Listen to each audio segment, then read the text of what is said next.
When it comes to gaming, that one can evoke Gaming, that of course, is Tendo. Well, it continues and competes among the big three to this day.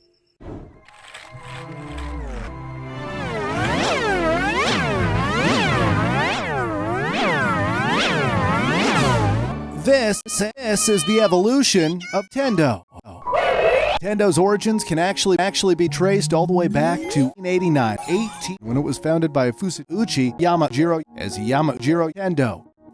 Zishu Amayur started off by producing handmade, which is a type of Japanese. In 1919, Tendo, which changed its name to entered into an agreement with Walt Disney. A few years later, the company's name was shortened to just Tendo, with nobody being 100% sure what the word Tendo actually means.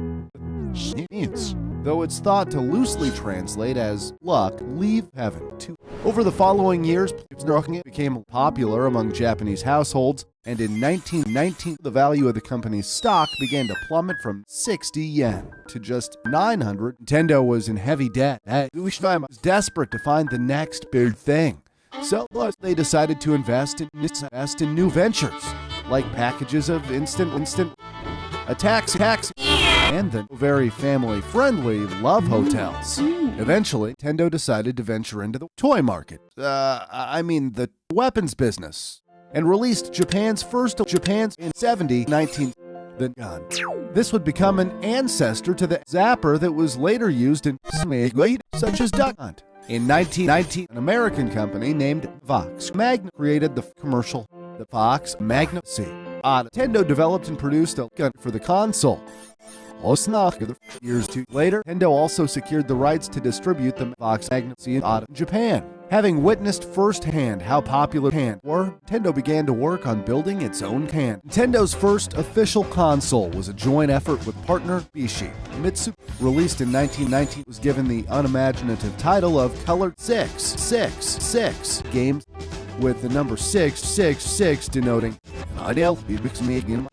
Soon after, they also released the game Colored 15, TV 112, TV racing game Kazushi Blockchi, and the computer. It's hard to imagine that games on these consoles were really game. At the same time, Tendo was also working on developing games for arcades, many of which would later be ported to consoles, including Donkey and Brothers. The company's first came in 1919 with the Game & Game. The product derived its name from featuring just a single game, as well as a clock on an LCD screen. Multiple series of Game & Game were made, some looking drastically different, like the multi-screen that featured screens and a clamshell design that would later be replicated in future handheld Nintendo consoles. Until 1919, Nintendo released around 60 different games, like Balls. Sure. Snoop, Donkey Jr., and Mario. To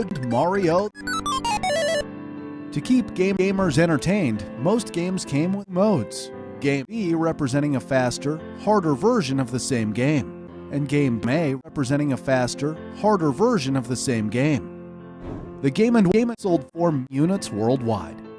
Fun fact, Pai got the idea to create the Game & Game. He saw a game man play with his calculator in the train.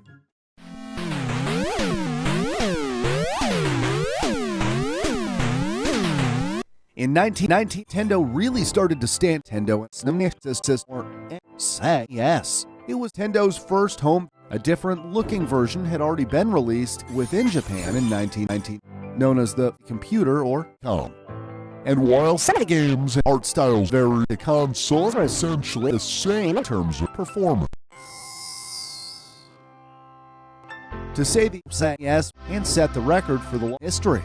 It stayed on the American market until 1919, and in Japan, it wasn't discontinued until 2000.